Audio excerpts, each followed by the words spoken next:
Más tarde, se figuraron que para ganar la guerra era necesaria la mano de obra esclava de los seres que estaban asesinando. La orden fue reclutar a millones de personas de toda Europa.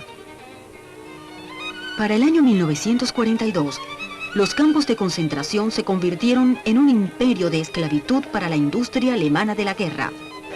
Se conocen 600 campos de concentración. En los 12 años de nazismo, 18 millones de personas de distintas nacionalidades fueron prisioneros de los campos. En ellos mueren 11 millones de seres humanos.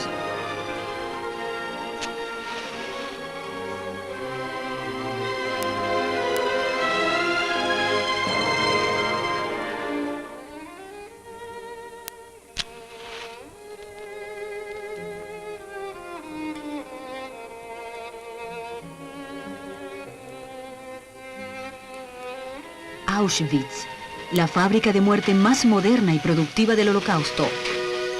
4 millones de seres humanos, judíos en su mayoría, así como presos políticos, soldados rusos y gitanos, dejaron allí sus vidas. En Auschwitz se utilizó la mano de obra de los cuerpos más fuertes en ser esclavos. Los otros cuerpos los usó la industria luego de la muerte. En los primeros 2 años y medio de su funcionamiento, los trenes hacinados de judíos traídos de países de toda Europa llegaban a Auschwitz I y caminaban o eran transportados en camiones por la rampa judía o Judenramp para llegar a Auschwitz II o Birkenau, donde se encontraban los edificios de exterminio. Pero en la primavera del 44, con la llegada de los 400.000 judíos de Hungría, fue necesario acelerar el proceso y se instaló un nuevo riel. Así, los trenes llegaban día y noche directamente a Birkenau, bajo el humo saliente de los crematorios que hacían sombra. Los SS abrían las puertas de los vagones y hacían bajar a cientos de miles de personas maltratadas por el tortuoso viaje. Hasta entonces, las familias habían compartido el sufrimiento unidas, pero este era el momento de la eterna separación. Se daba lugar a una ceremonia sentida en millones de seres. La selección. ¿Quién vivirá y quién morirá? En la rampa, bajo el comando de los guardias, la gente debía formarse en 5 filas. El equipaje quedaba junto a las vías del ferrocarril. Los hombres de la SS separaban de los demás a las mujeres con niños, los ancianos e inválidos y los niños menores de 16 años. Estos eran los no aptos para trabajar. Caminaban en una larga fila hasta uno de los 5 edificios de exterminio. Los ancianos que no podían avanzar al paso de la multitud permanecían a un lado de la rampa y al poco tiempo se les recogía en camiones de volteo. Al llegar a uno de los edificios de exterminio, el camión se elevaba deslizando al suelo a los ancianos y desvalidos, próximos a entrar a las cámaras de gas.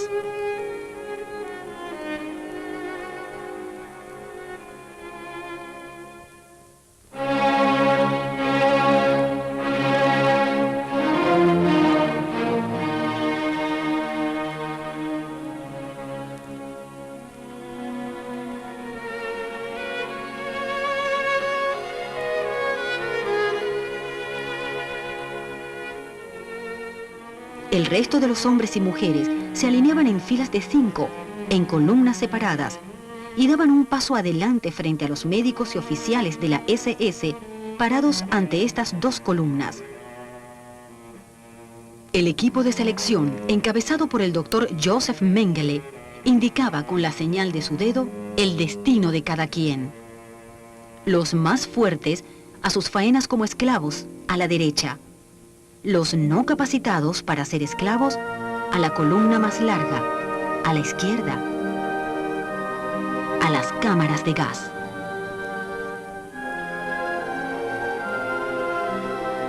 Por lo regular, el trayecto a los crematorios tardaba 5 minutos. Los pinos de Birkenau les impedían ver a su paso las infernales instalaciones. Y no sabían ellos, ni su imaginación podía vislumbrar, que el humo que nublaba el sol, el gigantesco fuego que divisaban a lo lejos y el olor penetrante que contaminaba el aire, venía de miles de seres humanos quemados pocas horas antes, compartiendo su mismo destino. Después de la muerte en las cámaras, se sacaban los cuerpos con ganchos, le extraían sus dientes de oro y a las mujeres le afeitaban el cabello. Luego, conducían los cadáveres por un ascensor al nivel de los hornos, introduciendo 3 cuerpos a la vez en cada uno. Quemaban 2000 cadáveres en 24 horas. En este nivel también había un cuarto de fundición, donde el oro y el platino extraído de los dientes era convertido en lingotes. En un piso superior, utilizando el calor que ascendía, tendían en línea el cabello de las mujeres para secarlo después de haberlo lavado para su venta futura.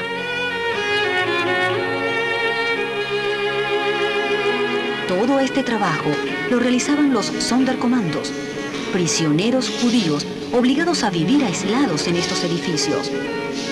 Eran asesinados y sustituidos por otros después de una acción de grandes proporciones. De los judíos asesinados en Majdanek y Auschwitz, se recopilaron millones de zapatos, millones de prendas de vestir, 20.952 kilogramos de oro de los anillos de matrimonio. Los objetos de valor arrebatados a las víctimas de los campos de concentración se cambiaron por dinero y se depositaron en un banco a disposición de la SS.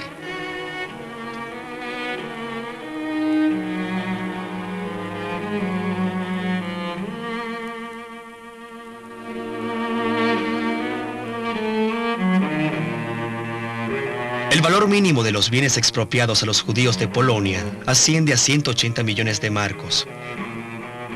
Además, se suministraron a la industria alemana 1.900 vagones de prendas de vestir.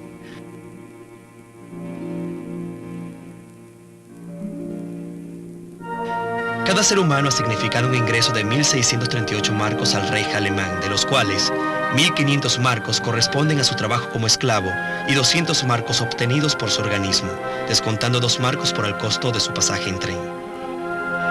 Al entrar a los edificios de exterminio, la gente percibía que no se trataba de una desinfección. Con frecuencia, en los cuartos para desvestirse, la situación era de difícil control.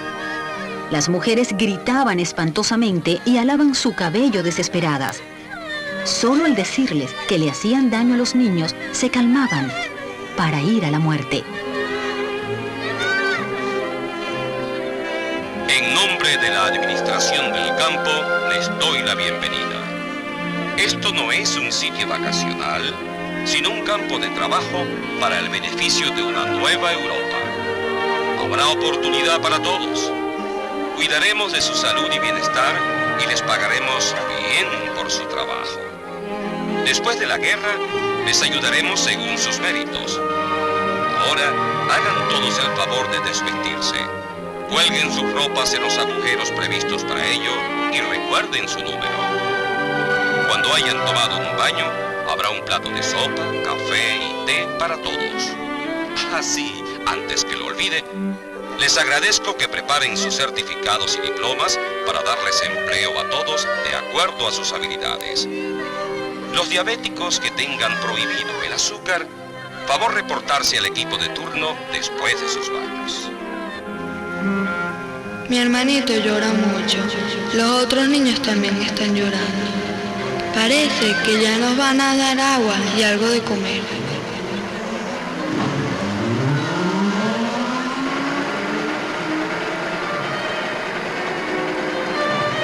Las cámaras se llenaban de una sola vez, 5 en total. En primer lugar, entraban los niños y las mujeres. Luego los hombres, en pequeños grupos, en silencio. Los que eran presa del temor y sentían lo que iba a suceder, eran tranquilizados por los Sonderkommandos que permanecían allí hasta el último momento. En la cámara se habían instalado canillas para darle apariencia de duchas. Se cerraban las puertas automáticas y se insuflaba el gas por las aperturas del techo y las tuberías. El producto que consagró el éxito del asesinato industrial en Auschwitz fue el Zyklon B, o ácido prúsico, que al contacto con el aire producía una muerte eficiente y económica. El gas actuaba de inmediato. Los seres suplicaban aire, pero estos gritos se convertían en gemidos agonizantes. Al saber que morían, se agarraban unos a otros y batían sus puños contra las puertas y las paredes. Comenzaban los desmayos. A los pocos minutos, los ancianos, los enfermos, los débiles y los niños eran los primeros en morir. A veces, las mujeres embarazadas daban a luz a la vez que fallecían. Los jóvenes y fuertes trepaban sobre los cuerpos muertos en busca de aire, hasta que también se ahogaban sintiendo dolor. Después de 20 minutos, los cuerpos rígidos, con ademanes convulsivos, estaban sin vida.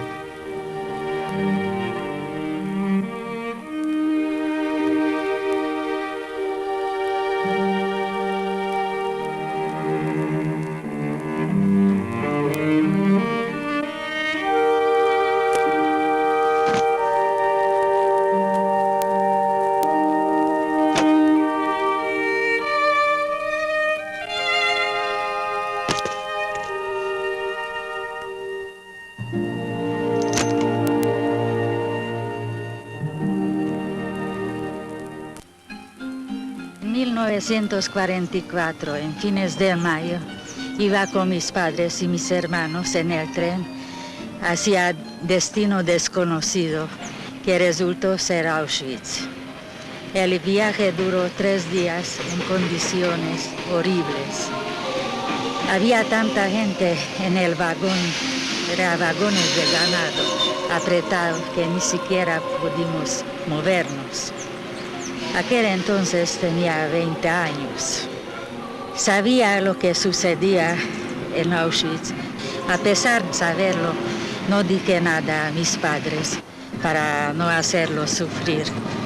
Antes de bajar del tren, mi mamá tenía algún presentimiento y dijo que sea la voluntad de Dios. Al abrir las puertas del tren, nos hicieron bajar apurándonos y nos dijeron que dejemos todo el equipaje en el tren. Solo podíamos sacar una pieza. Dijeron que luego nos harían llegar el equipaje. Al bajar del tren nos separaron, las mujeres de un lado, hombres de otro lado. Mi mamá y yo caminamos por la rampa con todas las mujeres. Vimos detrás de la cerca gente que parecía rara, uniformes de raya, con cabeza afeitada, gritándonos que les tiremos un pedazo de pan. Jamás nos imaginamos que pronto íbamos a estar como ellos. Al final de la rampa, frente a nosotros, estaba el doctor Mengele, un hombre guapo, elegante, pelo negro, guante blanco, con un bastón en la mano. Era el ángel de la muerte. En su lado habían 2 soldados. Al llegar frente a él, le indicó a dedo índice a mi mamá a la izquierda. Yo fui tras ella, pero él me frenó con el bastón, diciéndome, tú eres muy joven, enviándome a la derecha. Mi mamá y yo nos despedimos con la mano y nos miramos y miramos hasta que nos perdimos de vista. Y no lo vi nunca más. Me afectó muchísimo la separación de mi madre. Y yo pensaba que no importa, cuando no aguante más, me tiro contra la cerca eléctrica y acabo conmigo. Pero después de poco tiempo empecé a luchar para mantenerme viva. Después de la rampa nos llevaron a una sala de desinfección en un edificio enorme donde primero nos afeitaron el pelo. Luego nos hicieron desvestir, solo nos dejaron el zapato nuestro. Hicieron entrar en unas duchas. En la otra sala nos pasaron una brocha por la cabeza y otras partes con un desinfectante. Después repartieron una ropa de la gente que había sido exterminada. Todos los días a las 4 o 5 de la mañana nos hacía formar filas de 5 fuera de la baraca para contarnos. Era el apel, con lluvia o con sol. Duraba horas y horas. Teníamos que estar parados en el intemperie. Si faltaban algunas personas en el conteo, teníamos que arrodillarnos sobre la tierra con los brazos extendidos como castigo. Siempre nos pegaban con cualquier razón o sin razón. Después de estar paradas varias horas en el conteo, nos daban un agua que llamaban café. Al mediodía nos daban otra agua que llamaban sopa y en la noche un pedazo de pan negro. Cada día venía un camión de volteo a recoger a los muertos y los tiraban al camión como saco de patatas. Frente a nuestro campamento estaba el campamento de las personas procedentes de Checoslovaquia. Eran familias completas que les trajeron de Theresienstadt, el campo de concentración.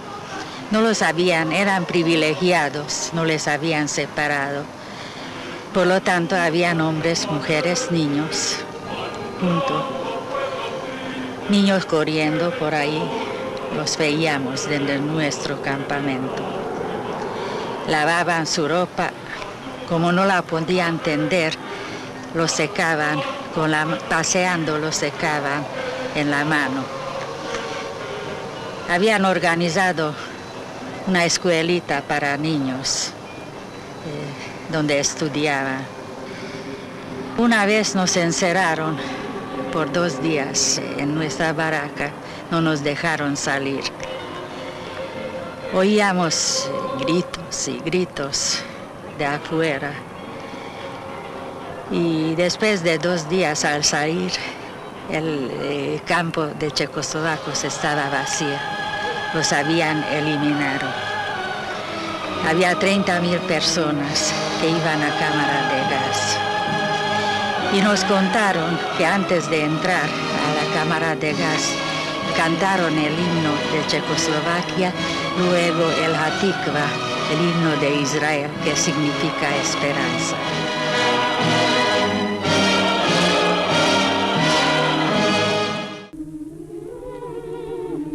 En 1941 comenzó el gueto de Varsovia.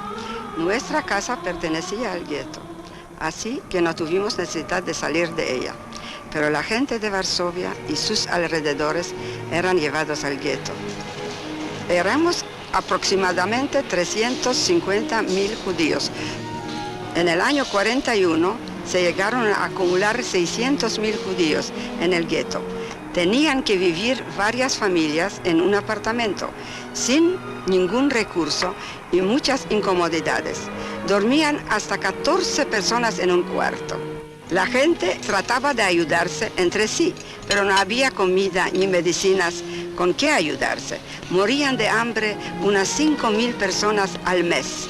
Todos los días habían cadáveres cubiertos con periódicos en las calles y eran recogidos todas las mañanas. Los niños estaban totalmente desnutridos y se morían en las calles. Habían casas en las que morían de hambre familias enteras. Cuando comenzaron las deportaciones, engañaron a la gente.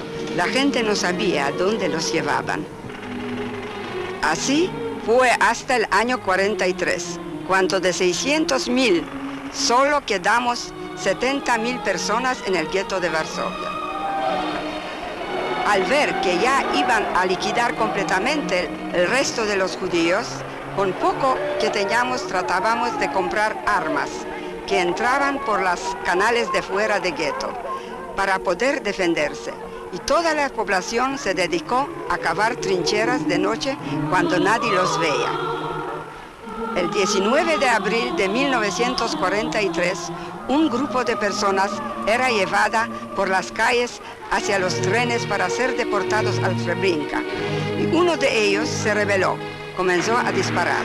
Así se inició el levantamiento del gueto de Varsovia.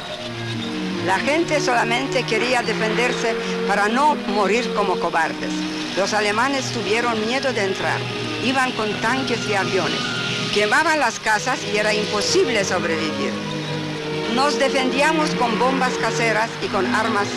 Todo el que podía hacía sus refugios en los sótanos de las casas. Pero a último momento ponían gases ahí también. Y la gente tenía que salir de los refugios. Murieron 56.000 judíos en el levantamiento, pero la gente se moría valientemente en el gueto de Varsovia.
Quedamos entre los pocos que sobrevivieron en el levantamiento. Me sacaron junto con mi familia de un refugio. Todas las casas estaban quemadas.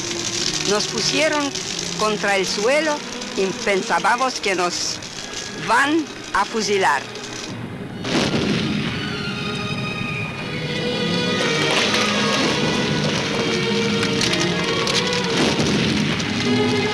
Fuimos deportados en uno de los últimos transportes. Nos mandaron en transportes de ganado totalmente cerrados al campo de concentración y exterminio Majdanek, cerca de Lublin. Ahí nos seleccionaron los jóvenes aparte y las mayores aparte. A todos los mayores los enviaron al crematorio. Nos quitaron todo lo que teníamos y nos dieron un número. Era terrible. Nos despertaban a las 5 de la mañana y nos dejaban parados por horas para que nos cuenten. Y después nos mandaban a cargar carretillas sin ruedas entre dos muchachas. Teníamos que llevar piedras de un sitio a otro. Cuando íbamos rápido, nos pegaban. Cuando íbamos despacio, nos pegaban. Todas las muchachas teníamos la espalda negra. Cuando llegamos a Auschwitz, trabajé en el hospital. El trabajo era horrible y nos daban un cuartico de pan diario. Habían muchachas más fuertes que yo, que estaban en el comando de fuera, a la intemperie, y no aguantaban vivir más de 3 o 4 meses. Se morían de pulmonía por tener que usar su uniforme mojado. Un día, en el hospital, habían 600 o 700 muchachas. Algunas ni estaban enfermas. Ya podían salir afuera, pero entró el doctor Mengele y a todas las sanas y las enfermas las envió a las cámaras de gas. Yo fui la única que sobreviví de toda mi familia. Cuando llegaban los transportes a Auschwitz, cada día 10.000 personas iban a los crematorios. Al principio nos encerraban, pero después nos dejaban ver todo. En el año 44 venían de Hungría y llegaba la gente con niñitos, con sus cochecitos y sus muñequitos. Ellos no sabían a dónde los iban a llevar, pero día a día, por semanas, meses, años, El humo negro y olor a carne humana quemada salía de los crematorios.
La ciudad se llama Satmar, donde viven aproximadamente 50.000 judíos. Llegamos como refugiados de Checoslovaquia y voy a un colegio donde había más que 600 niños judíos, de los cuales nada más 5 han regresado de Auschwitz. Eichmann empieza su obra y lleva a todas las ciudades pequeñas alrededor, y Satmar se convierte en un conglomerado de más de 100.000 judíos y los empieza a llevar a Auschwitz. Yo llego a Auschwitz con mi padre, madre, hermanita, abuelos, tíos. Hay un cálculo de más de 100 personas de mi familia que posteriormente llego a saber que fueron aniquilados. Cuando llegamos a los famosos estaciones de Birkenau, que pertenece a Auschwitz, entonces los gritos ya empiezan con palos, que no sabíamos qué es lo que nos pasa, aunque nos dijeron que nos van a llevar a unos campos de trabajo, y en este nos abren los vagones después de 3 días encerrados, sin agua, sin comida. A la derecha hombres, a la izquierda mujeres. Esta fue la última vez que vi mi madre, que mi hermanita. Y llegamos a Birkenau, ya el olor del crematorio, aunque no sabía qué es lo que es, pero durante 8 meses que estaba allá, aprendí todos los horrores que han pasado allá. Entre otras cosas, me escogieron por hablar el alemán como ayudante de enfermero en los hospitales gitanos, y allá donde vi lavar cuerpos para después que vayan a la fábrica limpios para hacer jabón. Mi memoria me llama para muy destacados momentos. El primero, cuando Mengele entra y me lo enseñan que allá va el ángel de la muerte y da la orden de aniquilar a todos los gitanos que estaban en las famosas barracas muy enfermas. En una sola noche, tranquilo, entran como 20 camiones, ¿quién los supo contar? Y después solamente se oyen unos gritos, porque ellos ya sabían hacia dónde van. El segundo momento era cuando los cocineros se han levantado y en efecto han matado un SS que era muy brutal con ellos, y trataron de levantarse, pero después los colgaron enfrente de todos. El otro importante hecho fue que un grupo de la Sonderkommando, esta era la gente que trabajaban en las cámaras de gas y en el crematorio. Ellos sabían que la vida de ellos es cíclico, duran 4 a 5 meses. Como ellos no querían que quede ningún sobreviviente testigo, entonces los iban quemando. Cuando se acercó una época a un grupo de checos y polacos judíos que trabajaban en el crematorio número 3 lograron de conseguir unos explosivos y han estallado el crematorio. Este era un día festivo para nosotros que lo hemos oído, lo hemos visto prácticamente. Y ellos, parte de ellos, lograron escaparse. Después los rusos, cuando empezaron a bombardear las grandes fábricas de municiones pegado al campo de Auschwitz, entonces empezaron a llevarnos tierra adentro, que hacían falta mucha mano de obra, porque eran ya los últimos meses de la sobrevivencia hitleriana. A mí me llevaron a Buchenwald, que era un campo transitorio, de allá nos llevaron a otros campos.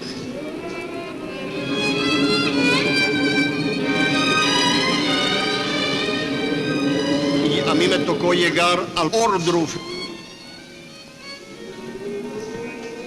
Y nos llevaron al Sachsenhausen, donde yo recuerdo que era ya enero y llegamos con mucho frío y nos desnudaron en mitad del terreno y nos dejaron toda la noche desnudos hasta que la mitad se han caído azules y muertos, y después en la mañana, para ser limpios, nos metieron en unas duchas con agua caliente y allá se terminaron de morir la otra parte. A mí me tocó la suerte de sobrevivir.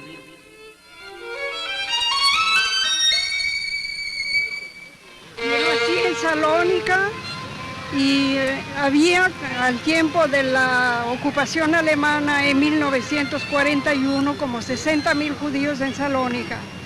De mi familia fuimos deportados 10 a Auschwitz. De los 10 regresé yo sola. Fuimos deportados una parte desde Atenas. Mi madre, 2 hermanas y un hermano. El día 12 de abril del 44 llegamos a Auschwitz y nos separaron de nuestra madre y nos llevaron a pie a un lugar que no sabíamos qué era. Después supimos que era Birkenau. Ahí nos marcaron, nos quitaron toda nuestra ropa. Mi madre inmediatamente llegando la mataron. Igualmente a mi hermana con 2 niños pequeños en las cámaras de gas y los hornos crematorios. A mi hermano le tocó trabajar en el crematorio. Su trabajo era, después de que quemaban a los cadáveres, cernir las cenizas y recabar todo el oro o metales preciosos o joyas que resultara de este trabajo. Cuando terminaron este trabajo, a todo el grupo de Atenas que había trabajado en eso, los mataron, los fusilaron. De Auschwitz nos llevaron a Bergen-Belsen. Y estuvimos ahí desde enero del 45 hasta que nos liberaron los ingleses, en unas condiciones que no se pueden contar ni se puede creer nadie cómo estábamos. Los ingleses nos tuvieron que desinfectar con DDT, darnos a comer porque había 15 días que no probábamos nada, ningún alimento. Nos hospitalizaron a los que necesitaban hospitalización. Mucha gente falleció después de que vinieron los ingleses. Caían como hojas de árbol. Hablando uno ya había muerto. ¿Cuántos regresamos exactamente? No sé, me parece que como 1 millar de Salónica, entre Salónica y Atenas. A los 18 años fuimos deportadas de Checoslovaquia y llegamos a Auschwitz en mayo de 1944. Al salir de los vagones preguntaban inmediatamente si habían morochos. Sin saber qué se trataba, salimos nosotras 2. Al vernos, Mengele juntó nuestras manos y comentó que éramos exactamente iguales. Vivíamos y trabajamos en el hospital llamado Riviera, donde estaban las mujeres enfermas en Birkenau. De allí nos trasladaban a Auschwitz, donde estaba el edificio en el que Mengele hacía sus experimentos. A Mengele lo veíamos todos los días. él revisaba a la gente en el hospital. A cualquier hora del día, a los que quería matar, los enviaba a crematorio. Su intención de experimentar con los morochos era investigar la manera en que las mujeres alemanas pudieran procrear 2 o más hijos a la vez. De nuestra ciudad natal deportaron a una gran cantidad de morochos. Sabíamos que por ser morochas no nos matarían en las cámaras de gas, ya que nos necesitaban para los experimentos. Sin embargo, a los morochos gitanos sí los mataron. Yo siempre pensé que iba a morir de hambre y se lo decía a mi hermana. Recuerdo que a veces Mengele nos sacaba hasta 1 litro de sangre y nos decía que luego nos iban a dar una mayor ración de comida. Lo que nos daban eran apenas unos granos de cebada y quedábamos muy débiles. El tercer día que estábamos en Auschwitz nos enseñaron el fuego de la chimenea donde ardía toda la gente que se llevaron en la selección para que no preguntábamos más por ellos. Cuando llegamos a Auschwitz y vimos la orquesta y escuchamos esa música, nos sentimos muy mal. Yo le dije a mi hermana que de este sitio no íbamos a salir, que si eran capaces de ser tan crueles como para tener una orquesta para nuestra destrucción, no íbamos a poder sobrevivir. La orquesta tocaba en la madrugada y en la noche para la gente que iba a trabajar fuera del campo. A ellos los trataban muy mal. Las mujeres se les veía como iban a trabajar con el cabello totalmente afeitado. La orquesta también tocaba para la gente que llevaban a matar a las cámaras de gas.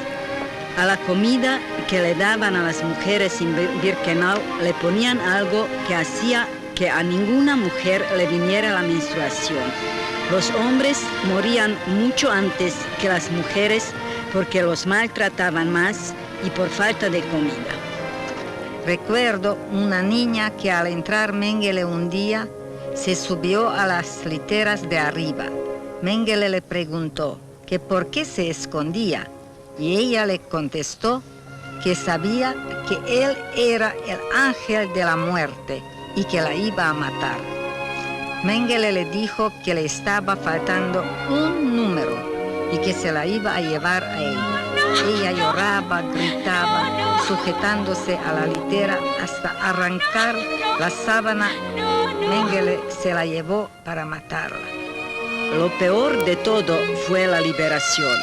Por una alta voz anunciaron que todo el que no pudiera caminar o el que esté enfermo, que se quedara. El resto de la gente nos fuimos a pie en la marcha de la muerte, que duró 5 meses, desde enero del 45 hasta junio del 45. Recuerdo los par de días en los vagones cuando nos llevaron a Auschwitz. Como eran los últimos días que toda la familia todavía estaba junto, lo tengo muy grabada en mi memoria. Y a los escasos 12 años de edad me encuentro en Birkenau, consciente de todos los peligros, absolutamente sola. Recuerdo mi estadía en Auschwitz, los golpes, el miedo, el maltrato, el hambre, el apel, la fila de la madrugada y de la noche cuando nos contaron, la fila de castigo que duró 15 horas porque no pude realizar la cantidad de trabajo que me fue asignada, enfrentando la muerte diariamente. Sin embargo, el deseo natural de seguir viviendo, aunado a mi fe en Dios, hizo que pude sobrevivir el infierno maquinado por los nazis. Fuimos liberados por los rusos el 27 de enero de 1945. Liberado, libre, 2 palabras cuyos significados sabía, pero me era muy difícil entender en aquel momento. ¿Acaso existía un mundo afuera de las cercas de alambre de púa electrificada, donde nadie me persigue, donde no tengo que esconderme ni tener miedo? Sin embargo, en aquel momento mi angustia más grande fue a saber quién de mi familia había sobrevivido. Por lo pronto estaba muy débil, ya que pesaba 22 kilos, muy enferma, Y a pesar de mi ansia de llegar a la casa, me quedé otros 3 meses en Auschwitz ya liberada, hasta que estuve en condiciones de regresar a mi hogar. El hogar cual abandoné hace 1 año y medio atrás.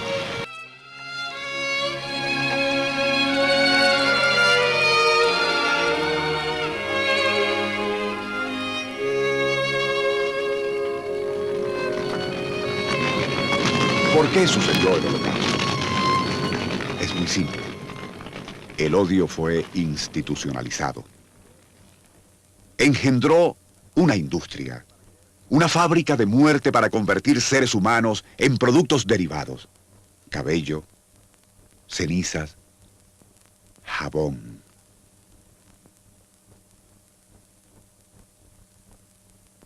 El alma no era necesitada. Era libre de abandonar el infierno que creó el hombre. La presencia de los 600 campos de trabajo forzado, concentración y exterminio, en los que se utilizó la mano de obra esclava de millones de personas, y lejos de saciarse de sus bienes y quitarles sus hogares, buscaron enriquecerse con las últimas pertenencias de estos seres. Tristes prendas de vestir, dientes de oro, cabello humano y cenizas de sus huesos, tomados como botín de genocidio, es la prueba nefasta de la burla cometida a la historia del hombre y su evolución en la tierra. Asesinar a todos los judíos tan solo fue un pretexto para dar comienzo a la destrucción de las leyes naturales de la vida y la libertad. Más allá de la criminalidad, más allá de la banalidad del mal y de negar todos los principios vitales de la existencia, reposaba el antiguo afán de poder de unos pocos que bajo su disfraz ideológico deseaban el dominio absoluto sobre el resto de la humanidad en términos de simple esclavitud.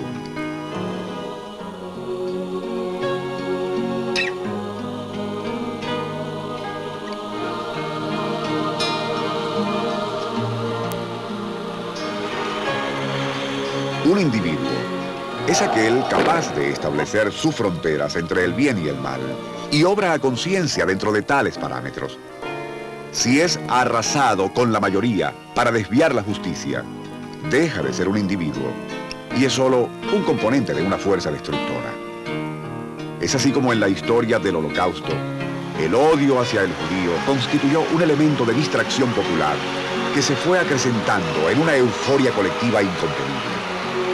Por ello nace la industria de la muerte. Sin embargo, las intenciones iban mucho más allá que el mero exterminio de un pueblo. Hitler inventó el degradante término las masas. En su teoría, predicaba que el individuo no tiene valor, solo las masas, a quienes pedía se juramentaran ante él a seguir órdenes y no pensar. Tal vez si dejamos de actuar como masa y abrimos paso a nuestra conciencia como individuos, se produzca el gran cambio. El nazismo es un cáncer entre los cánceres vigentes en el mundo actual, propensos a figurar cuando se quiebran los valores de la sociedad. Hagamos que surja una verdadera fuerza entre los hombres, que proteja a todos los integrantes de la humanidad de cualquier color, religión o condición en que se encuentre en todos los lugares del mundo.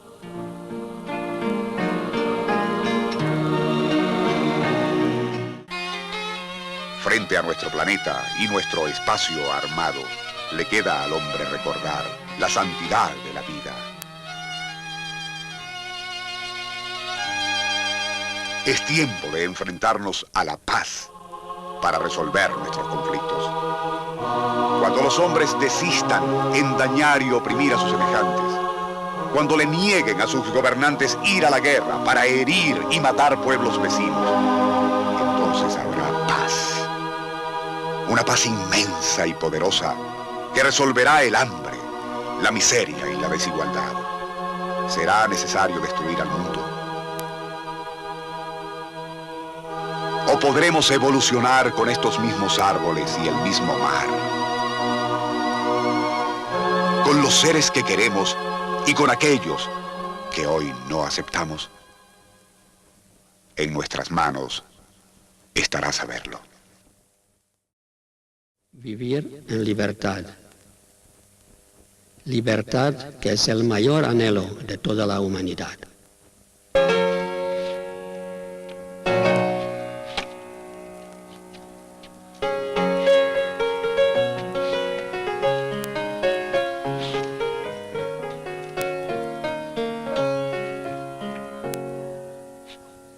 Todo lo que hacemos, nosotros los humanos, ya no importa lo que hagamos, lo hacemos por ser feliz.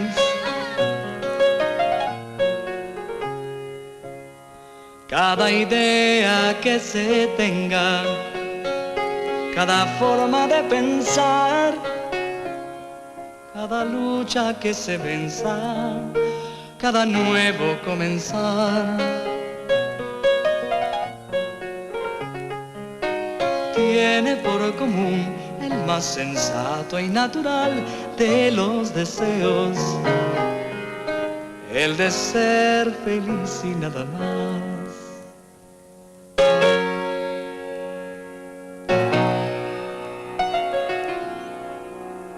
Pero se hace muy difícil juntar alguna mano cuando el odio y la codicia no permiten compartir. Ya la historia lo ha mostrado, ya no hay mucho que decir.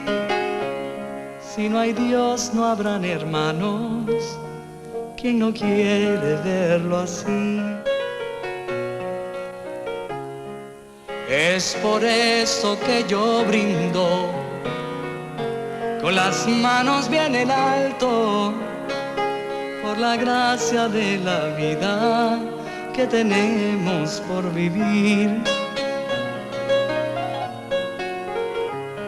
Nada es fácil, ya lo creo, sin embargo sé muy bien que el amor no se ha mudado, tiene tiempo por aquí.